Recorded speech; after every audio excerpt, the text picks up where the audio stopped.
You say what you mean. You always have. And somehow, that has become the thing people want you to fix. Not your temper, not cruelty, not a pattern of tearing people down. Just the fact that when you have a thought, you say it plainly, without wrapping it in 4 layers of softening language, without performing a level of uncertainty you don't actually feel, without building a diplomatic scaffolding around a simple truth. You speak directly, and you have been told again and again in different rooms and different relationships and different tones that this is a problem. The word they use is blunt, or too intense, or harsh. Sometimes they say you're a lot. Sometimes they just go quiet and something shifts and you already know what happened.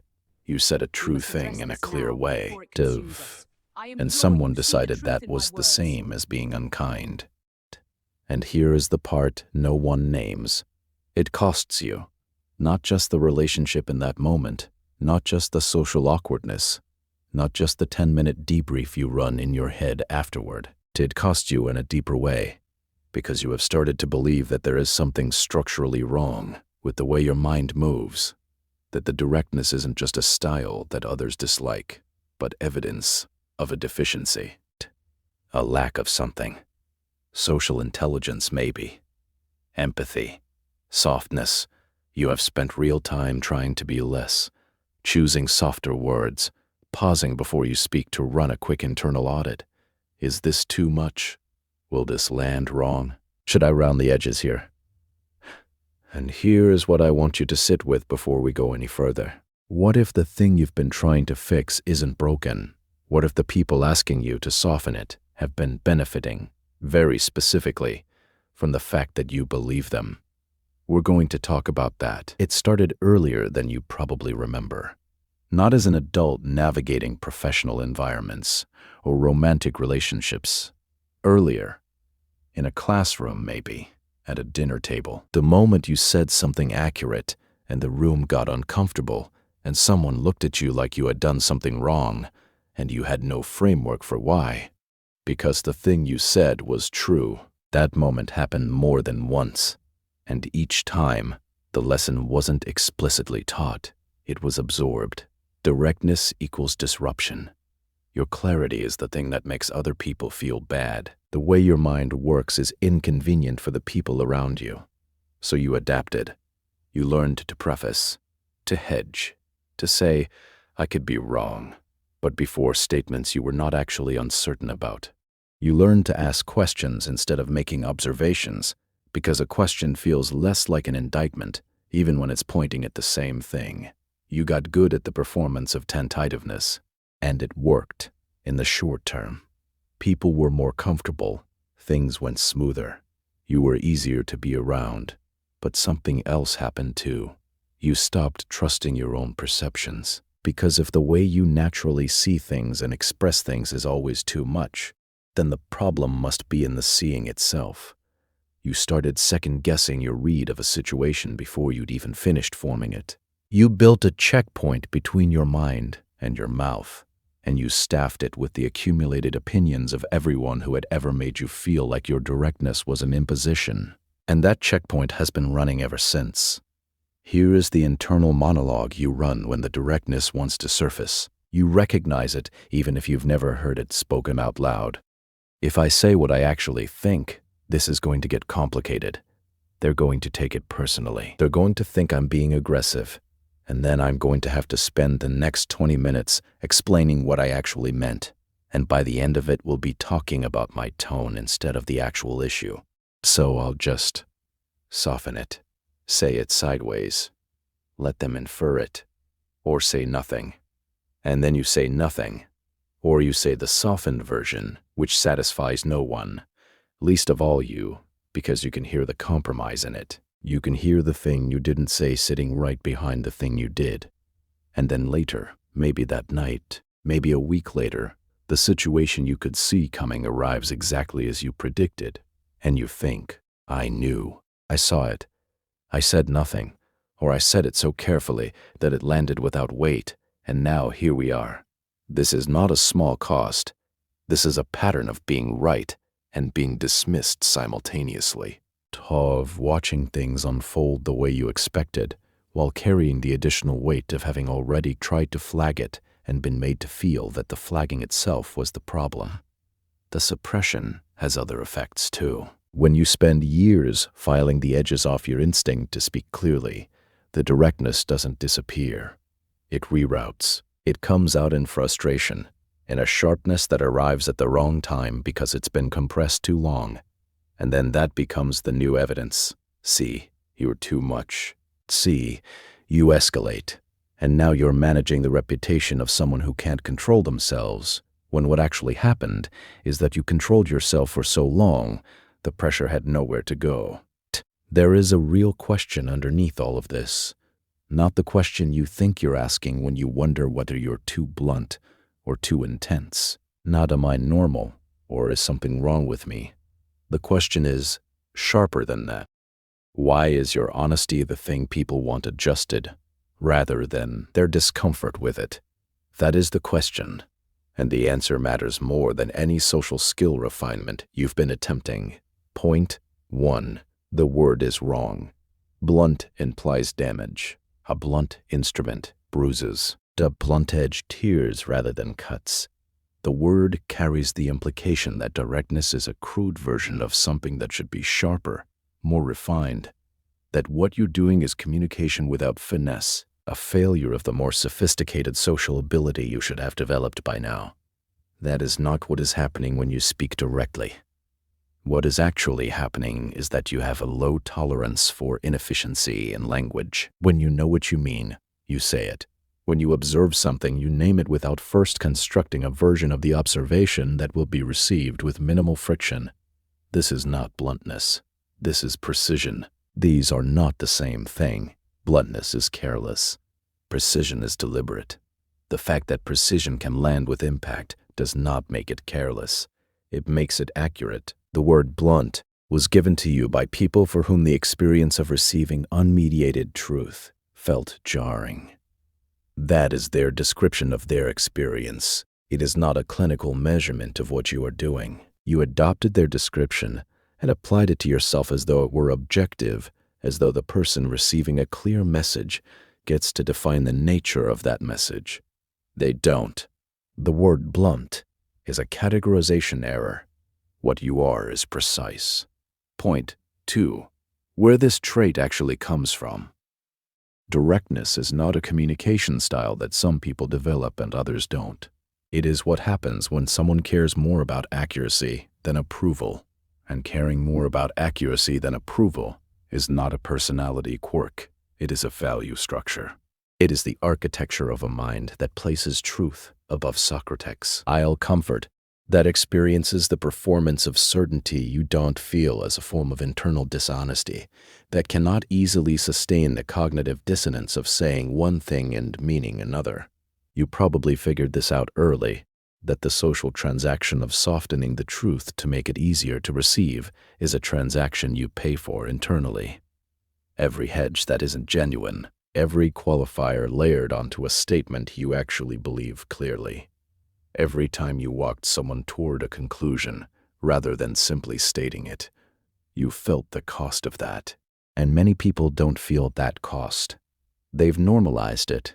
The performance of uncertainty is so standard in social exchange that it doesn't register as performance anymore. For you, it registers every time. This is not a deficit. This is a refusal to participate in a specific kind of social theater that others have agreed to without examination. Your directness comes from the fact that you take language seriously, and you take other people seriously. And do you take other people seriously enough to tell them the truth? Point 3. What the judgment actually reveals. When someone tells you that you're too direct, too intense, or too blunt, they are telling you something true, but it's true about them, not about you. What they are describing is the experience of receiving a message without the usual social padding and finding that experience uncomfortable. That discomfort is real. It's also information. People who have been handled carefully for most of their lives, who have been surrounded by communication that anticipates their reactions and adjust itself to minimize friction, develop an expectation that this is how communication should work. They have come to require that the truth be delivered in a way that protects them from the full weight of it. When it arrives without that protection, it feels aggressive. It feels like an attack, not because you have attacked them, but because they have attacked them, but because they have no tolerance built up for unmediated honesty. The judgment of your directness is not a social assessment. It is a comfort preference, and comfort preferences are not the standard against which your integrity should be measured. The people most uncomfortable with your directness are, almost without exception, the people most accustomed to being managed. That is worth knowing. Point 4. What this trait produces when you stop suppressing it. When a person with genuine directness stops apologizing for it and starts using it, not as a weapon, not as performance, but simply as the natural expression of how they see, something happens in their interactions that other people struggle to replicate. People know where they stand. In a world where most communication is layered with subtext and strategic ambiguity, someone who says what they mean is a rarity that people locate and return to. Not always comfortably. Comfort and utility are different things, but consistently. You become the person others go to when they need to know the actual answer. When they're done wanting to be told what they want to hear and need someone who will tell them what is true. You also make decisions faster, without the overhead of managing how your assessment will be received, without the energy expenditure of translating your genuine read into a socially acceptable approximation of it.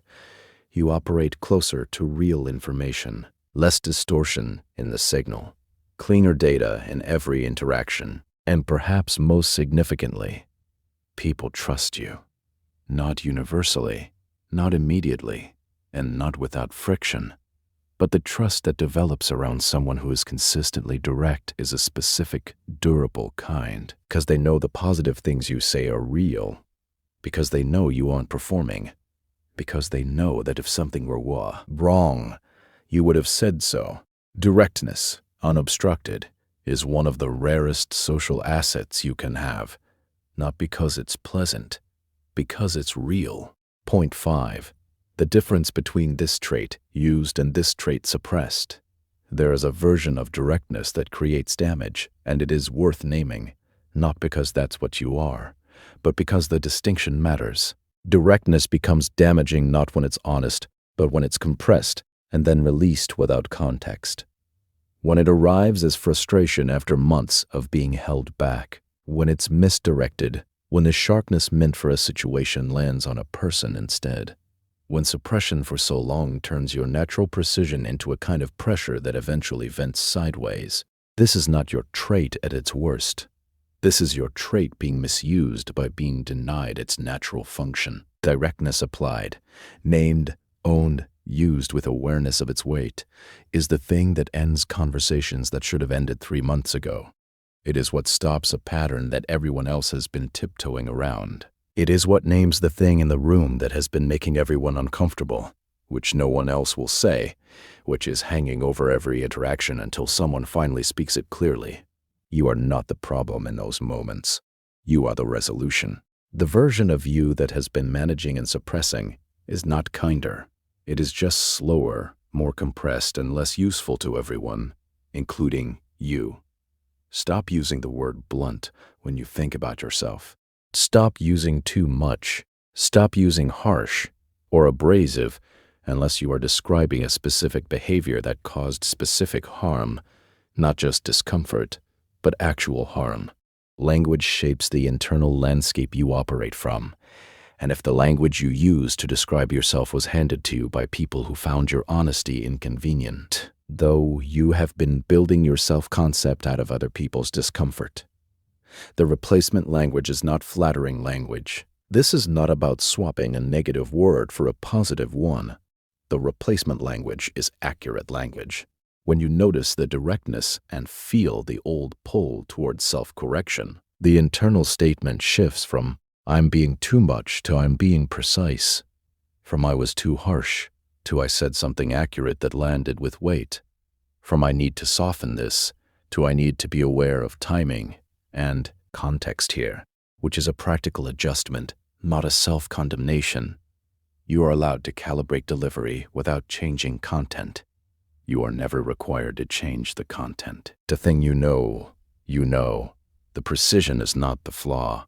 Not every environment is built to receive directness well, and this is not a personal failure. It is structural. Some environments, certain workplaces, certain social circles, certain family systems have been organized around the management of feelings to such a degree that any departure from the expected emotional choreography reads as violation. In these environments, you will be asked, consistently and from multiple directions, to soften yourself, and you can comply temporarily in the way you comply with any environmental constraint. But you should be doing this with full awareness, knowing that this environment is asking something of you that costs you energy, and accounting for that cost, honestly. The environments where directness functions are identifiable. They are environments where outcome matters more than process, where the question on the table is what is actually true rather than how to make everyone feel good about what is true, where the people around you have enough security in themselves that they don't require management. These environments exist if you are not currently in one that is important information about the current shape of your life, not a verdict about whether directness has a place. The audit question is simple. In this environment, does my directness make things work better, or does it cost me everything and change nothing? The answer tells you what you're working with. The next time someone tells you that you're too direct, too blunt, or too intense, you do not need to have a full counter-argument ready. You do not need to defend yourself extensively, or explain your intention, or walk back what you said to make them more comfortable. You need two sentences. Two internal sentences that you say to yourself before you respond externally. The first sentence is, this is their description of their experience receiving what I said. It is not a definition of what I am, the second sentence is, I can hear their feedback about delivery without accepting their framing of my character. These two sentences do specific work. The first one separates their experience from your nature. The second one creates space to make a practical adjustment if one is actually warranted without collapsing into self-accusation. You can say, externally, I hear that landed harder than I intended. That's worth knowing. And then you don't need to do anything else. You don't need to apologize for having eyes that see clearly. You don't need to perform remorse for honesty. The feedback is about delivery. Your character is not on trial. Shift 4. The ownership statement. Ownership of this trait does not look like pride. Pride is demonstrative. Pride wants to be seen. Ownership is quieter than that. It is simply the absence of the apologetic posture. It is the state of no longer introducing yourself to your own directness, as though it is something you have to explain. Someone who owns this trait doesn't announce it. They don't warn people up front. I'm very direct, just so you know. That is still the apologetic posture. Still framing the trait as something that requires management in advance. Ownership looks like not adding the disclaimer, not explaining, not softening the entrance, not pre-apologizing for the shape of your mind. It looks like speaking clearly and then being still, not watching for the reaction to determine whether you said the right thing, not running the post-conversation audit of whether you were too much, saying what you mean, meaning what you say, and then allowing the other person to have whatever response they have, without that response being the measure of whether you were right to speak. There is a particular stillness that comes when a person stops performing uncertainty about who they are. You have probably felt glimpses of it, moments when you said exactly what you meant with no modification, and it landed and everything was fine. That stillness is available to you more consistently.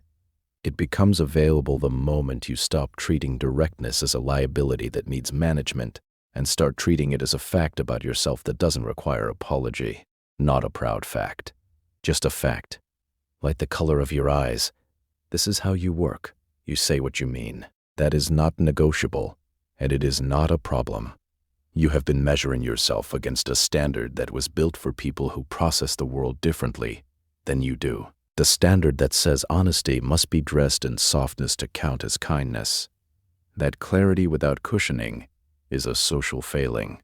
That the people in the room who feel most comfortable are feeling comfortable because the environment is calibrated correctly, rather than because they are most comfortable with not being told the truth. You've been judging yourself by a standard that rewards the performance of uncertainty and penalizes the lack of it, a standard that was not designed with your particular mind in mind, and more importantly, was not designed to produce truth. It was designed to produce comfort, and you were never very interested in comfort at the cost of accuracy. That's why it never fit you.